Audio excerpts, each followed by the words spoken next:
Okay. Are you ready to be serious? Or I am serious. Okay. You had options and you chose me too, so, you know. What if I said I had no options? How would you feel then? Let's split the card. I'm ready. Relax, Dre. You're I not am in relaxed. prison. You're not in prison. I've never been in prison. I would not last. It doesn't help that you're such a white guy. Maybe you should be closer to the light. I do. Like, I want it to be. It's a little better. It's a little better. It's a little better. It's a little better. Okay, I like this. I like this a lot. Okay, how important do you think birthdays and holidays are to me? Explain. I would say that they are very important to you, very important to us as a family, because, you know, there are times to celebrate family, or in terms of birthdays, the person whose birthday it is. Mm-hmm. And I think that people like to hear how much they are loved and how much they mean to people, and those are good times to express those, but those aren't the only times that we should be doing it. But those times particularly, we should be acknowledging and expressing how much. That is such a good answer. Sometimes I can't tell though if your answer is, you already know where I'm going. I can't tell if this answer is like the presidential response, what you're supposed to say, or how you actually feel about it. And then also knowing that two things have occurred. One is that I recently had to remind a brother that a chick like me likes to feel important and valuable. But the second thing that happened is you did that and you blew it out of the water with my birthday gifts. So, which is why when you were saying that, I just had to sit there and be like, oh, because you already knew. I already duh, because that stuff was already on the way. It was already all here. I just want to tell you. It was already all here. But there were no flowers, which is... I know. I was literally bitching at him the other day. I was like, you know, I haven't gotten flowers from you in a while. Meanwhile, he's bought like lots of money's worth of purses and stuff for my birthday that are sitting in a closet somewhere that I had no idea about, apparently. And meanwhile, I'm complaining that I haven't got like some $30 flowers. They weren't even sitting in a closet hidden anywhere. They were just out. She just didn't know. I didn't know. But I was complaining about flowers. Like, that's hilarious. Show how much you appreciate me by getting me some flowers. I mean, I think anyway. So. And I was like, you don't know what's happening for your birthday. No, I don't. And I completely forgot about it. I was just like, right now I want flowers. Okay, so for me, wait, so the question was, that's it. I don't have to answer it. It didn't say I had to answer it. How important do I think birthdays are to you? Honestly, different answer. It's hard because I feel like he forgets his, it's not that he forgets his birthday, but he forgets his age, and he's just kind of like, you know, it's just another day. And I hate that for you, honestly, because it's your birthday and I really want to celebrate you. It was the day that God gave you to us, and that you were made for me, and so I want to celebrate that. But I feel like it's hard, especially since your birthday is the day after Christmas. I feel like you traditionally have just never had a reason to or an opportunity to celebrate your birthday because there's so many other things happening with the holidays. So there's definitely that. But yeah, my birthday does not mean much to me. I think it's one of those things where when I was younger, sure, it was kind of like, it would be nice to, you know, have parties and hang out with people, but they're always spending with family. And as I got older, I was realizing that, you know, that's okay. Because I like spending the time with my family too. And yeah, as I've gotten older, it's been a long time since I've had a birthday which had any significance to me. Aw, I don't like when you say that. That makes me sad. Because you just keep getting older, and getting older is no fun. No, but I want this the things I look to be forward the to sweet are part like of it. 21, you can drink. You know, 27, you can rent your own car and cheaper insurance. And then, you know, once you get married, then you're no longer a single male, and so your insurance is cheaper then. So you're making this video super sad. So, you're making it depressing. No. So like 30 wasn't a big deal. I was like, I'm old now, so Yeah, I stopped counting birthdays. 30 is not old. We're not going to go down this path right now, but 30 is not old. We do not believe that. He doesn't even believe that. He was going through a midlife crisis early because he's a Capricorn. 30, he's a friggin' weirdo. 30 is when I stopped counting birthdays. Okay. 30 is not old. Let's just say that. It's not old. I'm not even saying that facetiously. 30 is not old. Some people say 30 is the new 20. 30 is not old. I don't claim it. Considering that I just turned 35 and I've got 4 more years of being 35. Like 30 is not old. I've been telling people that you just turned 25. Someone told me one time, you shouldn't lie about your age. You should tell people your age so they can be impressed with how amazing you look for your age. And I was like, but what if I don't? Like, you're expecting a compliment like, ooh, girl, you look good for your age. And they're like, oh, I thought you were older. But also, ooh, you're that old. Listen, what immediately attracted you to me? And what attracted you more over time? So we can both answer this. I'll answer this one first. Go first. Since you answered the last one first. Okay. So what immediately attracted you to me?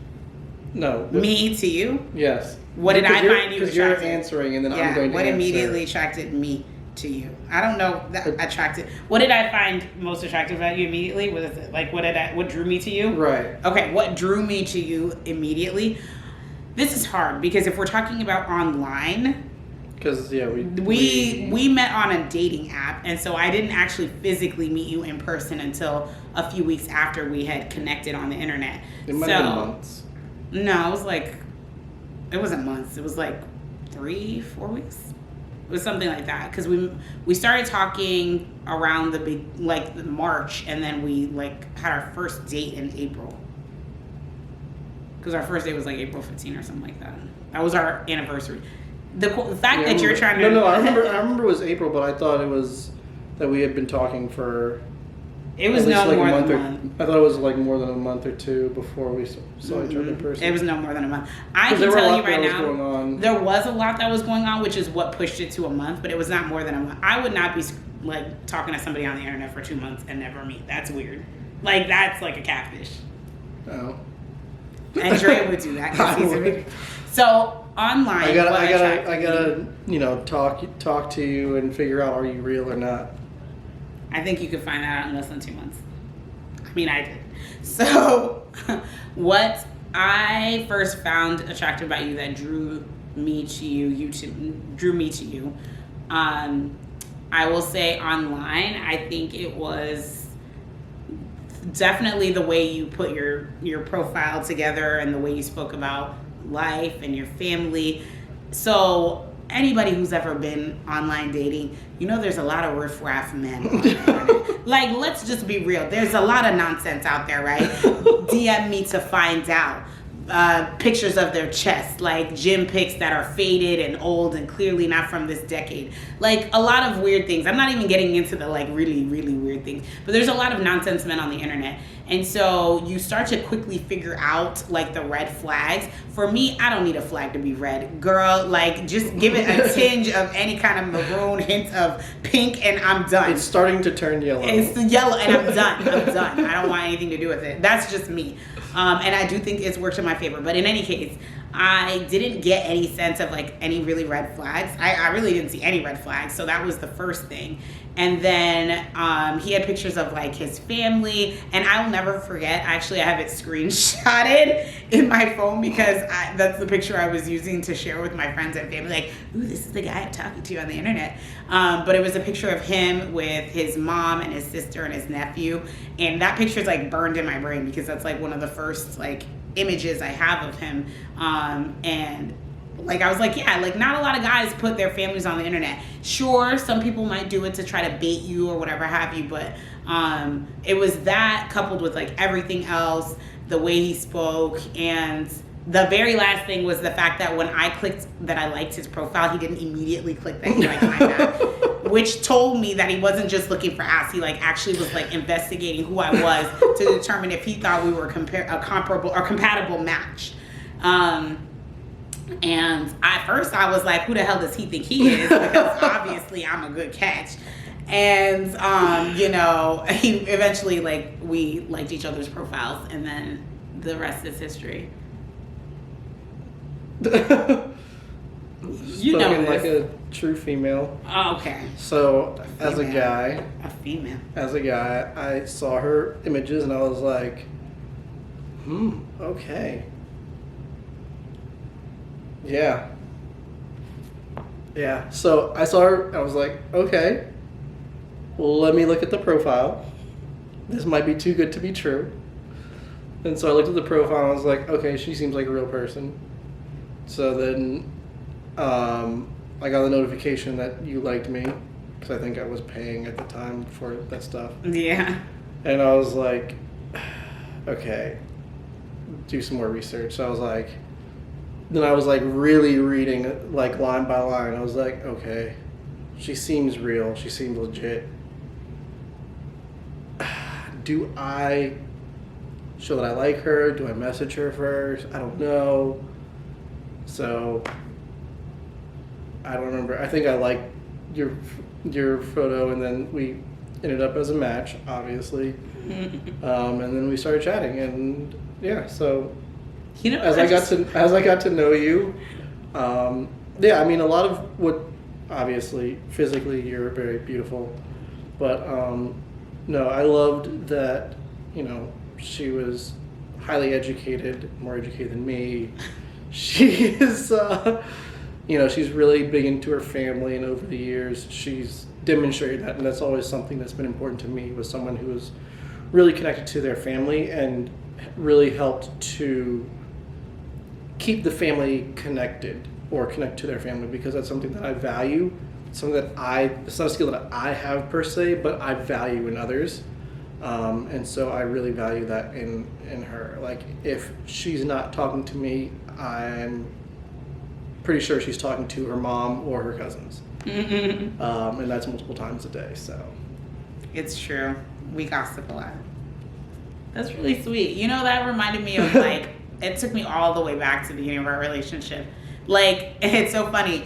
We were chatting. We had already connected on the internet, but we were chatting via, like, messages and texting and everything. And I was actually at my older cousin's wedding, and I was giving him, like, a play-by-play of everything that was happening at the wedding. Like, texting him, sending pictures, like, yeah, this is what's going down. Anyway, I just thought about everything, like, us being obsessed with, like, that Panda song back in the beginning. And So, like, funny story. No, we don't have to talk about that now. Save some for later. It's okay. We'll save some for later. We'll share later. But it just, like, brought me back mentally to, like, all that stuff. Okay, so now this is a more serious question. What feelings are hard for you to communicate to me, and how can I make it easier? What feelings are hard for you to communicate?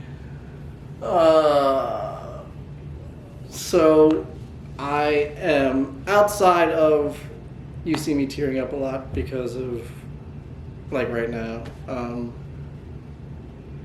I cry at movies. I do. But no. Sometimes when we talk about it, I just tear up a little bit. Really? Yes, really. I didn't know that. I'm so sorry. I No, didn't realize it's that. okay. Sometimes it's like laughter, like I'm just so happy, and other times it's like, oh, that's so sweet. Really? Yeah. Anyways, we're getting distracted. What feelings are hard for you to communicate to me, and how can I make it? Feelings in general. I call him my little robot. I'm a robot. Yes, I'm a robot.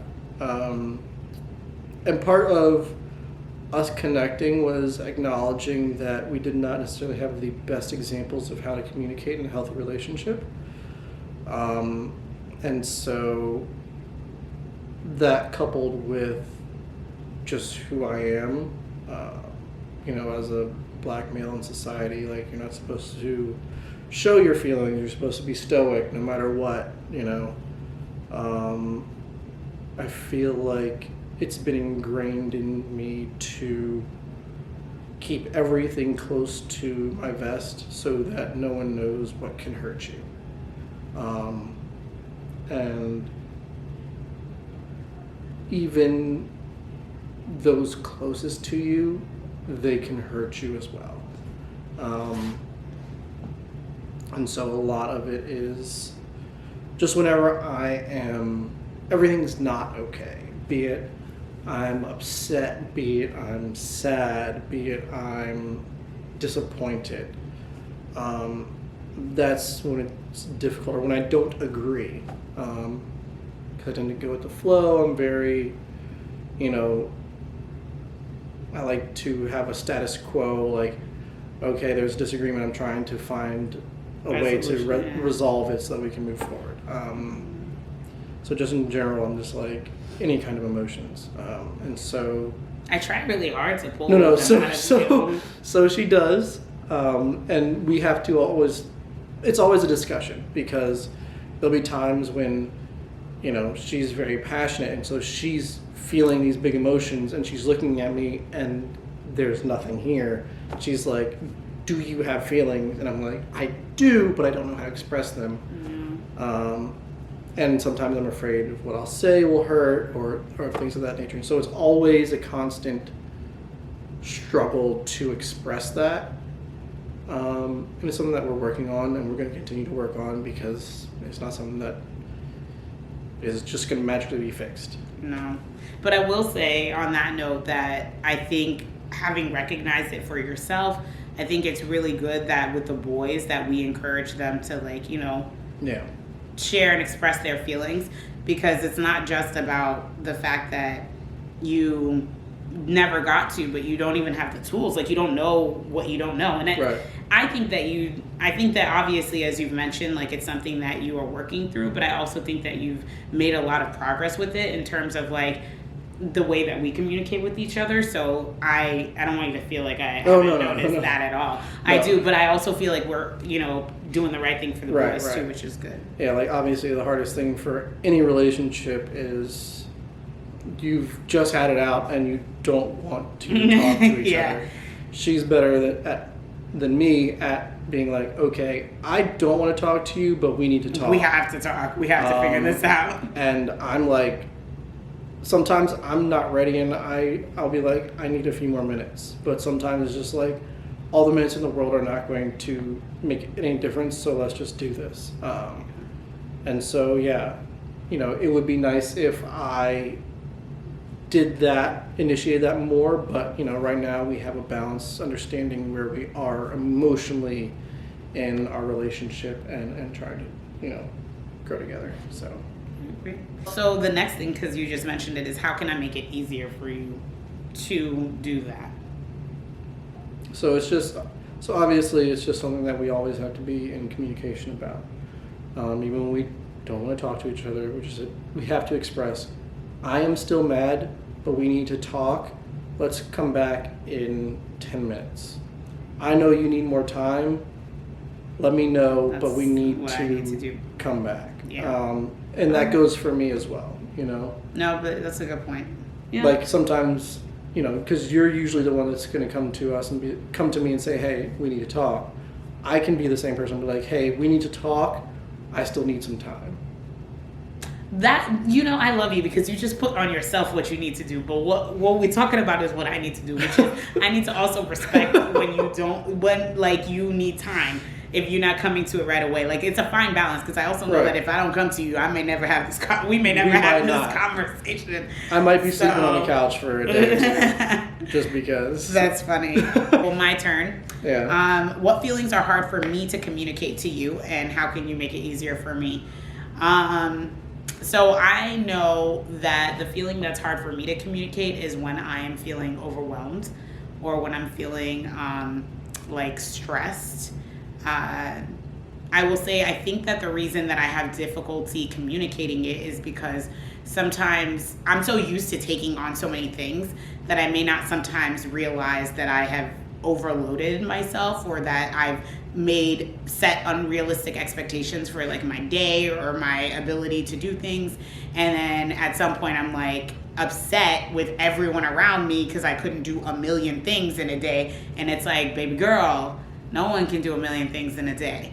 And so I definitely need to work on that, as far as just, like, you know, being realistic, but also communicating with you when maybe I have certain things I'm trying to accomplish in a day and I need your help and assistance with it. I feel like specifically with some of this creator stuff, I feel like in the last few weeks, I feel like I've gotten a little bit better about communicating what I need from you, how long it's going to take, those kinds of things, so that we're able to move through it quickly, because I know this is not your life. You didn't ask for this, and this is not your bag, but I know that you also want to support me. So I feel like in order to make it easier for you to support me, I have to be clear with you and clear with myself about what I'm doing. So I think me being overwhelmed is definitely something that I could like communicate to you better. And I guess the ways that you could help me, I don't know that, 'cause again, this is like me trying to take on more, like, you don't need to do anything. I guess, just maybe even asking like, okay, girl, is this realistic? Like, okay, I see you want to do all this. You sure? Is you sure? Because sometimes like that's all I need to be like, no, you're right. I can't do all that. Yeah, no, I definitely hear you. That is one of the things that I like about you is you feel like you can accomplish anything. Everything. Even the impossible. Everything. And I'm going to do it today. And I'm like, people need to rest. I'm like, I don't need rest. Some people need to take a break. It's but like she's like, you know what? I'm going to go to sleep with the boys at 9. I'm going to wake up at 2. I'm going to work till 4:30. I'm going to go to sleep for an hour, hour and a half, and wake up at 6:30 with the youngest, and then we're going to be up. I'm like, but where's the sleep? She's like, did you hear? There's like sleep from 2 to 4:30. It's funny because like she used to nap. Like she'd come home from work and she would see like, I need a nap. I have not heard a peep about a nap. She's just like, there are not enough hours in the day. There's no time to I sleep. need 26 hours. There's I'm no going to time make it work. There's no time to sleep. It's funny because it's like he's a robot with his emotions, and I'm a robot with like my energy. Like I honestly just plug in for an hour and I'm recharged and I'm ready to go. The thing is though, I'm not. I am tired. Ask us how we nap. 20 minutes, I'm good to go. She's like, nah, I need like... That's why I don't nap anymore. That's why I don't nap anymore. I don't get anything done. But I definitely feel like that's my biggest issue is it's not so much biting off more than I can chew. Personally, I think it's just being unrealistic with some of my expectations for myself. And because she has proven that she can do so much. I just am like, let's just keep pushing it. Been able to do so much pre-kids. And I don't know if any of you have kids, but obviously they make everything a bajillion times harder. Harder, longer. So, yeah. Here is the next question. Do you think that my job affects me positively or negatively? And how does it affect us? Which job? I would just say probably 9 to 5 when we are speaking about this. I don't know. Whatever one you want to talk about. Whichever one you want to talk about. So I think that in terms of you, obviously your 9 to 5 was something that you were always talking about, because that's what you were doing outside of us. And it was, typical 9 to 5 stuff, work stuff. The thing that's changed, obviously, is that now you have 3 jobs. You not only have your 9 to 5, you've got the mommy job, you've got, this job. And so I think if we relate to the fact that you are always trying to cram everything into every day, that is something that is obviously a challenge for you, but obviously for us as a family.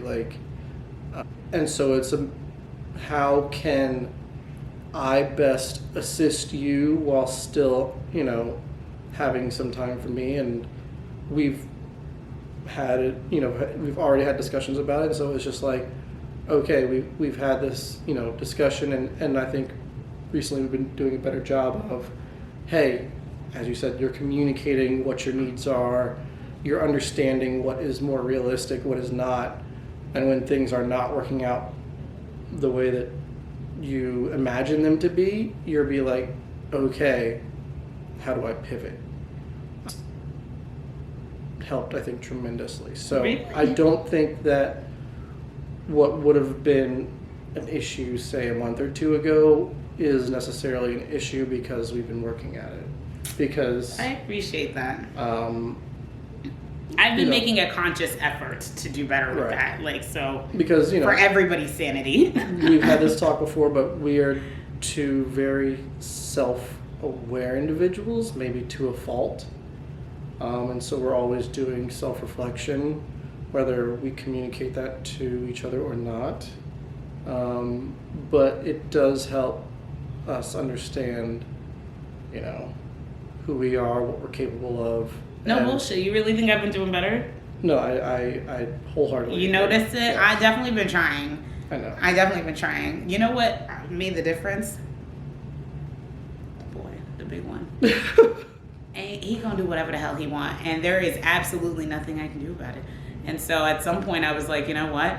I could either You come like to the run realization. myself into the ground trying to make him do things, and that's like not even just him. Like it made me think bigger to like this whole thing that we're doing, this creative stuff. I'm just like, I could either beat myself into the ground trying to make it fit into some box that I think it should fit into, or I could work with what I'm given, like what God has given me, my own natural God-given talents, who I am as a person, and just go from there. And I feel like trying less to be like something and do something a certain way and doing things our way, I feel like that has been freeing, and that's the thing that has changed in my mind. Right. That clicked for me. Yeah, and I can't remember what the exact quote was, but I heard this. I was watching like Get Up or First Take or something, and I think it was Ryan Clark. He said something about expectations are like, you know, they will mess you all up because you'll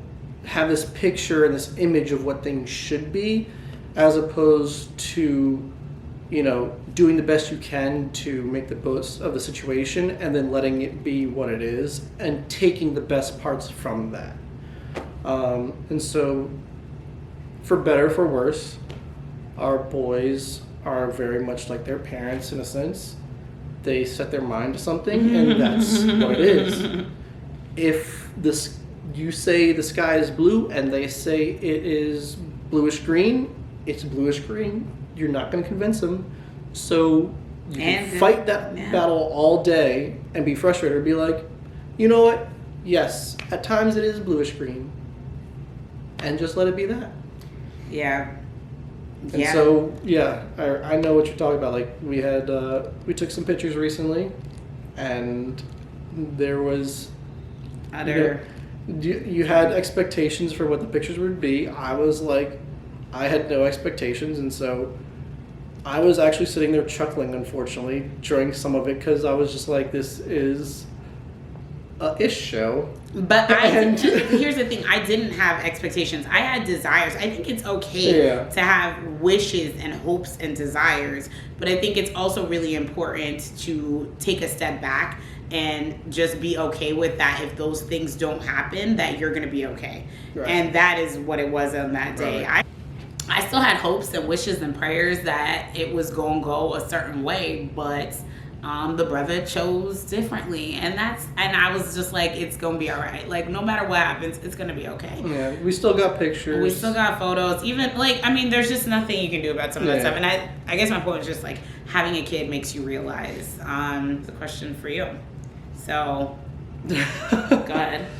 Do I think that my job affects me positively or negatively, and how does it affect us? Do I think? Well, do you think? Oh, so.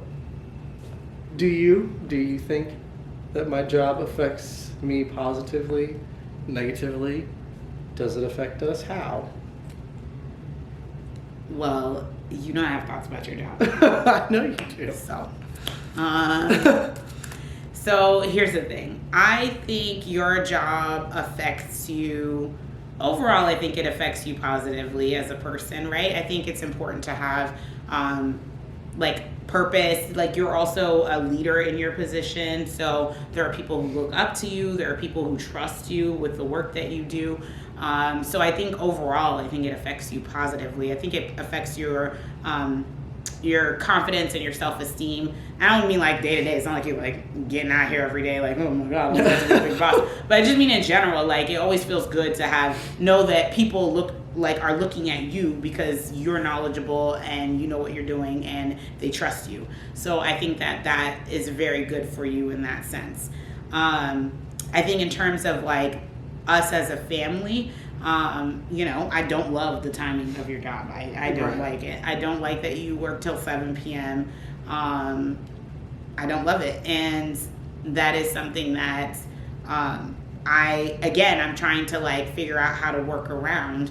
It just is very challenging at this point because we've got 2 kids. With 1 kid, it's like, okay, fine, I'm just going to do everything for him. We're going to do dinner together, bath time, etc. But with 2 kids, it's like, like you can't clock into parenting. You can't clock into dad duty till 7. And it makes it hard for like me figuring out family things in the evening. Like I want us to have a dinner and like, make things together, little things like that. So that does frustrate me. And it's something that I feel like it's something that's ongoing, and I haven't figured out just how to think about it in a way that makes it better for all of us, for me. But that's not to say that there's not a way to think about it. I just haven't figured it out yet. So that's the other thing I've been asking you to do for years is to quit your job and become a millionaire. But since you don't want to do that, I have to figure out how to be happy with you leaving work at 7 p.m. So here we are. Yeah. That's it. That's just it. There's no answers. I thought that You knew I was gonna say that? No. I actually have my own thoughts, and Oh, okay. What do you think? So, you didn't go in any way. Like, I guess what you said I should have expected, but it wasn't. It's not how I would view it impacting us. I have other thoughts that I'm not sharing on YouTube. I would say that I think that there's benefits to my job in the sense that typically when I'm done with the day, I'm done with the day. It's not like it carries over. Sure. To the next day or the week after. Usually, I mean, there's aspects of it that has as I've moved up the ladder. But the trade-off is that sometimes in order to accomplish that, I need to stay on, past 6, which is when I'm supposed to clock out, and I'm on till 7:30, especially, closer to the holidays because of people being off and stuff like that.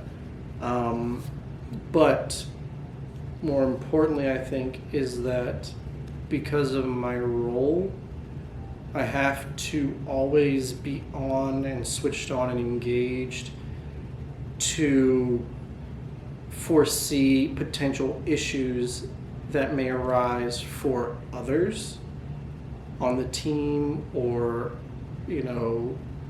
be ready to, at a moment's notice, to pick up and troubleshoot an issue that XYZ is having, and then hop back and do something for BCD. And then there's no real time for me to just decompress. And so when I do finally clock out, it's just like, it would be nice to have time to decompress, but with kids there's no time. And so then that gets into, okay, as soon as I'm done, I have to clock into daddy mode because I can't leave it all on you to handle these 2 beautiful, lovely, rambunctious boys who are, who once they've made up their mind, that's what they're doing. And they have very strong opinions. And so then, when they are finally wound down, that doesn't leave much time for us, because at that point I'm just like, okay, I need at least a little bit of time. And so then by the time that I might be okay, the little one's woken up and he's with it's like you, bedtime and it's all kinds of things happening. And so then it's like there's no time for us throughout the week, and then so the weekends is like hi. Yeah, yeah. And so, yeah, that part, you know. But like I said, if you became a millionaire, you'd make your own hours, and then we might even be able to get like several nannies, a couple nannies per kid. So, but, you know, also, you know, the more people you manage, the more problems that arise. you only need to manage 5 people. Those other people manage everybody else. Haven't you read that book? So manage 5 people and have them manage the other people? That's how it works. You don't manage everyone. Can you imagine the CEO of Coke? He don't know who's working in the bathrooms. Come on now. So anyways, no, I agree. I definitely, that is something I do not love. I feel like it's your hours that really are making it that way. But, right? I think it's your hours. I think it's the working till 7 p.m. That's it. Because I feel like if you got up at 5... Because, yeah, that's the other thing. Because we have some help. We have my aunt here who helps us out. But the thing your mom is, comes, helps. My family occasionally comes. And no, but I mean, like, but what I mean is, like, yeah. on the day-to-day basis, like, every single day, my aunt is here and she helps us. But the thing is, she's clocking out around 7, 8 o'clock. So it's like, you want your break, which I totally understand, but she's clocking out around 7, 8. So that literally is leaving me with both kids at that hour. And I, too, have also clocked out. So I feel like what it is for me with his job is the time of day that he works until. I think that it makes it really challenging for us as a family to have like a good evening routine. But yeah, evenings pretty much. They're just like, we're just all over the place at night. So I mean, it's something that we're working on. Like I said, the plan is billionaire, speaking it into existence. You know, you're just gonna have to shake your ass on the internet a little harder. What song best describes our relationship? Okay, so the song that I don't know if there's a song that I think describes our relationship. Like, there's no song that goes from like beginning to end that captures our relationship. But the song that whenever I hear this song, I feel it in my soul and I belt it out, even though I cannot sing, is Mary J. Blige, Be Without You. Mary J. Blige, Be Without You. You know what I'm talking about? You don't know that song. I don't recognize it. You're not a true black person. I don't recognize it, but not being black.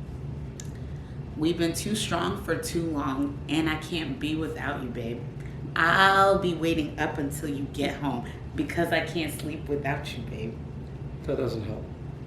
You just want to don't recognize it. Okay, hold on. This is like the best. Oh, yeah. Okay. Yes, I know this song. 90s, early 2000s.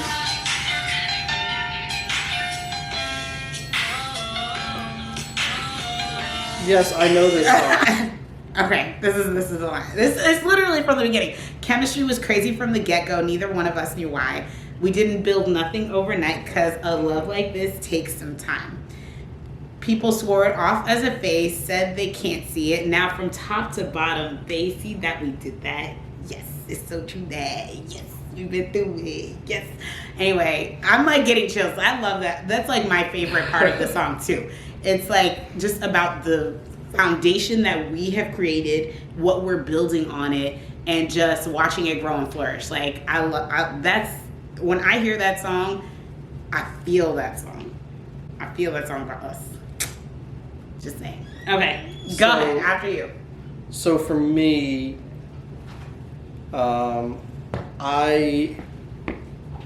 when I am annoyed at you the most, and I need to be reminded of how much you mean to me and how much I love us, I listen to our wedding song. What's our wedding song, Drew? It is her and Daniel Caesar. Is it? Are you sure? Positive. Are you sure? Positive. Do you want me to roll the footage? Yeah. Okay, that's our song. Sing it. I just remember my coffee in the morning. I remember that part. I am not one that's good on the spot. if you were to play it, I would probably sing the whole song. Yes. I need the musical and vocal cues in the background, but it's a good song. yeah, It is a good song. That was a good wedding song choice. Yeah, no, and that's the song. Like, I'm just like, "Arr!" That's like. Sometimes, but you can't like that. Yes, because as much as I am a robot, I'm also not a robot. But I'm perfect, so I'm trying to understand why you would ever. But yeah, so I listen to that and I'm just like, you are the best part. Aw, sweetie. That was sweet. Mickey's. So. Oh, I love you. That was sweet. Yeah, I feel like this is a positive note to end this couples Q&A on. We're gonna go work on another baby and No, we're just. not. We can't. We're swamped right now. God will make a way. So hopefully not for another 2 years. no. So what we're gonna do is we're going to go ahead and end the video here because we're gonna go work on another baby. If you like videos like this, make sure that you hit the subscribe button as well as the bell notification so that you find out when the next baby's due. With that, guys, we're gonna see you in the next video. Love you. Bye. Wait. This is a fun game. I like this. We should do this again. This is not fun. This is not a game. Who defines this as a game? You're trying to figure out the points. It's fine, Dre. It's good. There has to be a winner, a loser. Well, baby, in marriage, I'm always the winner. So, like, if you think about it, it's fine. I'm aware. I win. I saw something. I can't remember what. I think it was a comedian on YouTube, and he's like the diagram of marriage, and it's like, if you're right and I'm right, you're right. Period. If Period. you're right and I'm wrong, you're right. Yes. If you're wrong and I'm right, you're right. I'm right. And if you're wrong and I'm wrong, I'm wrong. I'm right. No, no one's right. If we're both wrong, then no one's wrong. right. I'm wrong. You're wrong. You're the wrong one. Right, yeah. I agree with that. That all makes sense to me.